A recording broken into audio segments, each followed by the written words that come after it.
বলে আমি হলাম আল আলী, আমি হলাম আল আযীম, আমি হলাম সুমহান, আমার সবকিছু বড়, আমার শাস্তি বড়, আমার দয়াও বড়, মায়াও বড়।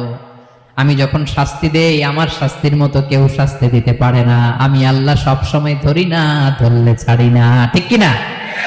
ধরে ধরে ধরে না, ধরলে আল্লাহ সাবধান। যখন আযাব আসবে, সুবহানাল্লাহ, সেজদায় যখন লুটিয়ে পড়েন এটা ভাববেন, আয় রে কারে সেজদা দেই আমি, তিনি কি সুমহান, কি সুবিশাল, ওই রবের গোলাম আমি। আলহামদুলিল্লাহ পড়েন।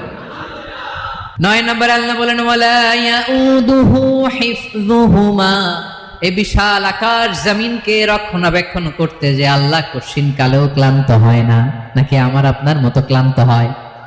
আল্লাহর ক্লান্তি আছে, শ্রান্তি আছে, বিশ্রাম আছে, বিরাম আছে, ঘুম, জিমানি?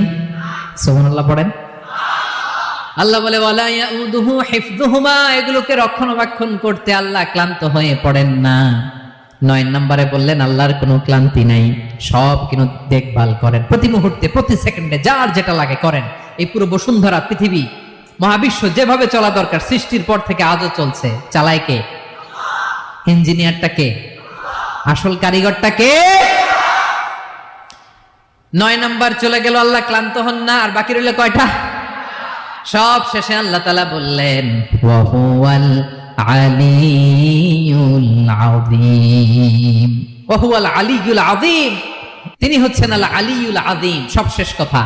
প্রিয় ভাইয়ের, আমি বলেছিলাম আয়াতুল কুরসিতে আল্লাহর মোট কয়টা সুন্দর সুন্দর নাম আছে? 2টা তো বলে ফেলছে। এগুলো কি ছিল?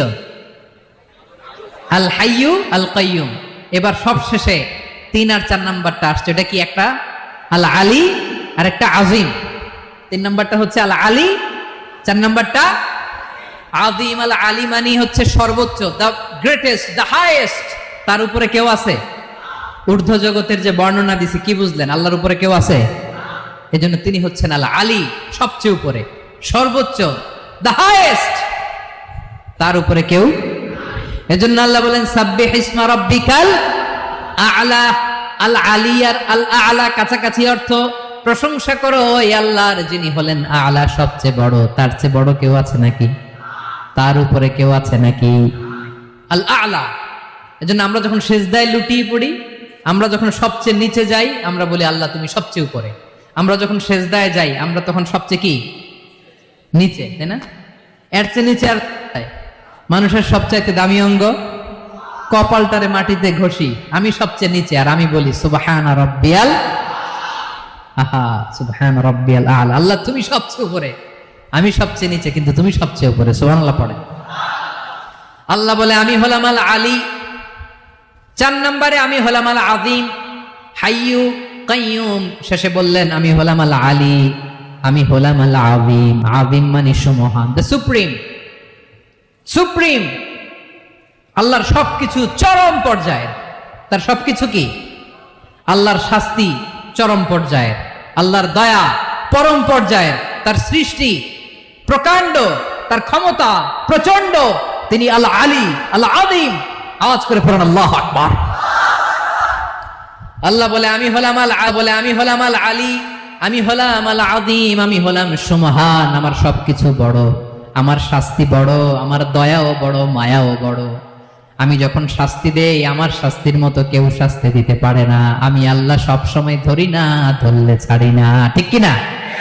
ধরে ধরে ধরে না, ধরলে আল্লাহ সাবধান। যখন আযাব আসবে, গজব আসবে, পালাবার জায়গা খুঁজে পাওয়া যাবে।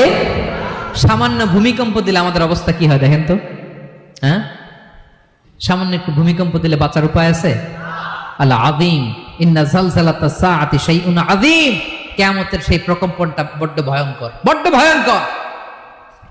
এজন্য আমরা সে আল্লাহর ইবাদত করি যিনি কখনো ঘুমান না, যিনি ক্লান্ত হন না, যার লয় নাই, যার কোনো ক্ষয় নাই, যিনি ছাড়া আমাদের বাঁচার কোনো উপায় নাই, ঠিক কিনা বলেন? 10 নম্বর ক্লিয়ার? আলহামদুলিল্লাহ পড়েন। যা বললাম আমরা যেন আমল করতে পারি। তাহলে একটি আয়াতের তাফসীর শুনলাম। আয়াতটার নাম প্রত্যেক ফরজ নামাজের পরে পড়বেন, সকাল সন্ধ্যা পড়বেন, ওয়াজিফা হিসেবে মানবেন তো? কোন সূরায়? আয়াত নাম্বার, মোট কয়টা কথা? 1 নাম্বার, আল্লাহ ছাড়া কোনো ইলাহ নাই, তাকে ছাড়া কাউকে সেজদা দেব। 2 নাম্বার, তিনি আল হাইয়ুল কাইয়ুম, সব মরবে, তিনি মরবে। গোটা বিশ্ব তার কাছে ঠেকা, তিনি কারো কাছে ঠেকা। 3 নাম্বার, তার ঘুমও নাই, ঘুমের আগে যে ঝিমুনি আছে সেটাও। 4 নাম্বার, আকাশ জমিন এর মাঝে যা আছে সবকিছুর আসল মালিকানা কার? 5 নাম্বার, কিয়ামতের দিন যখন থারথার করে নবীরা কাঁপবে, তার অনুমতি ছাড়া কেউ আল্লাহর দরবারে দাঁড়িয়ে সুপারিশ করতে পারবে। 5 নাম্বার, আমাদের সামনে পেছনে উপরে নিচে প্রকাশ্যে গোপনে যা ঘটে কেউ দেখে না, দেখে কে? কেউ জানে না, জানে কে? আল্লাহর জ্ঞানের বাইরে নতুন করে কেউ জ্ঞান প্রডিউস করতে পারে না। তিনি যতটুকু জানায় ততটুকুই জানি, তিনি না জানালে জানানোর সাধ্য কারো। তার কুরসি, তার কর্তৃত্ব ক্ষমতা আকাশ জমিনকে বিস্তৃত করে আছে, ঠিক কিনা বলেন? কিন্তু মহাবিশ্বকে পরিচালনা করতে, রক্ষণাবেক্ষণ করতে তিনি খুব ক্লান্ত হয়ে যায় না? ক্লান্ত হয়? তিনি আল আলী, দ্য হাইয়েস্ট, সর্বোচ্চ, আল আযীম, দ্য সুপ্রিম, তার ক্ষমতার সামনে দাঁড়াবার ক্ষমতা কারো নাই, ঠিক কিনা বলেন? সে আল্লাহর গোলাম হতে পারে, আমরা খুশি না বেজার? আমরা যা করব ওই আল্লাহর খুশি করার জন্য করব, যা করব আল্লাহর রাজি খুশির জন্য করব। মনের দুঃখ জ্বালা ফেসবুকে শেয়ার দেওয়ার আগে আমি শেয়ার দেব কার সাথে? পারবেন? পারবেন? আল্লাহরে ভালো লাগে? আল্লাহরে মায়া লাগে? আল্লাহর কাছে চোখের পানি ছেড়ে কাঁদতে ভালো লাগে? আল্লাহর কাছে বলেন, ইদা সাআলতা ফাসআলিল্লাহ, বিষ্ণু বললেন যখন চাইবে আল্লাহর কাছে চাইবে। ওয়া ইদা ইসতাআনতা ফাসতাইন বিল্লাহ, সাহায্য করার মালিক একজন, তিনি কে?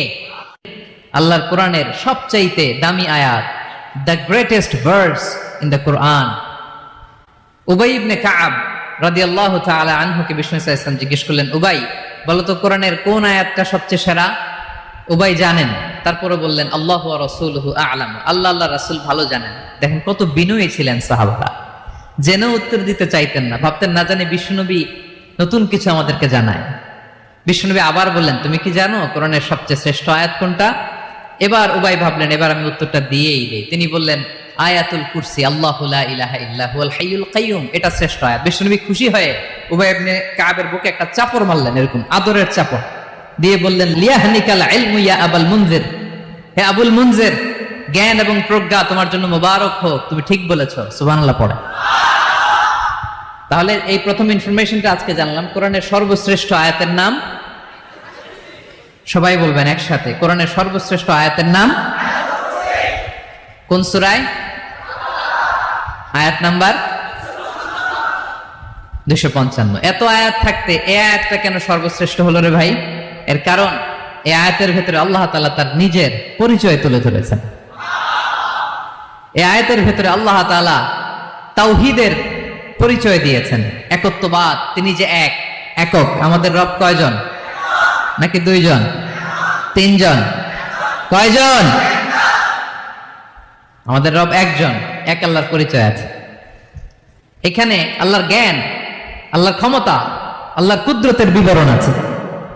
এই একটি আয়াতে আল্লাহর 4টা আসমাউল্লাহিল হুসনা আছে, আল্লাহর 4টা সুন্দর সুন্দর নাম। আল হাই, আল কাইয়ুম, সবশেষে আছে আল আলী, আল আযীম। মোট কয়টা? জোরে বলেন। আল হাইয়ুল কাইয়ুম 2টা, আল হাই একটা, আল কাইয়ুম একটা। ওয়ালা ইয়াউদুহু হিফযুহুমা ওয়া হুয়াল আলিয়ুল, একটা আল আলী আর একটা আযীম। তাহলে মোট আল্লাহর কয়টা নাম আছে এখানে? এজন্য এই আয়াতটা কোরআনের সবচাইতে শ্রেষ্ঠতম আয়াত, আয়াতুল কুরসি। এটা আপনারা পড়বেন। বিষ্ণু ঈসা ইসলাম বলেন, মান ক্বারাআ আয়াতুল কুরসি দুবুরা কুল্লি সালাতিন মাকতুবাতিন লাম ইয়ামনাহু মিন দুখুলিল জান্নাতি ইল্লাল মাউত। প্রত্যেক ফরজ সালাতের পরে যে ব্যক্তি আয়াতুল কুরসি পড়ে, তার জান্নাতে যাওয়ার ক্ষেত্রে আর কোনো বাধা থাকে না, একটা জিনিস ছাড়া, সেটা হচ্ছে মরণ, মৃত্যু। লোকটা মরে না তাই জান্নাতে যায় না, মরলেই জান্নাতে। প্রত্যেক ফরজ সালাতের পরে যদি কেউ আয়াতুল কুরসি পড়ে, তার জান্নাতে যাওয়া কেউ ঠেকাতে পারবে না, কোনো বাধা নাই। একটা বাধা আছে, সেটা কি? মরে না। না মরলে জান্নাতে যেতে পারবেন? মরলেই। তাহলে কত ফজিলতপূর্ণ আয়াত বলেন। বাতুপা হাতের আমার কলেজের টুকরা ভাইয়েরা, প্রত্যেক ফরজ নামাজের পরে এটা পড়বেন ইনশাআল্লাহ। বলেন সবাই, প্রত্যেক ফরজ সালাতের পরে এই আয়াতুল কুরসি পড়বেন। এবং বিষ্ণু ইসা ইসলাম বলেছেন, যখন ঘুমোতে যাবা, ইদা আওয়াইতা ইলা ফিরাশিক, যখন ঘুমোতে যাবা আয়াতুল কুরসি পড়বা। যদি পড়ো, আল্লাহর পক্ষ থেকে আপনার সিকিউরিটির জন্য আল্লাহ একটা স্পেশাল ফেরেশতা নিয়োগ দেয়।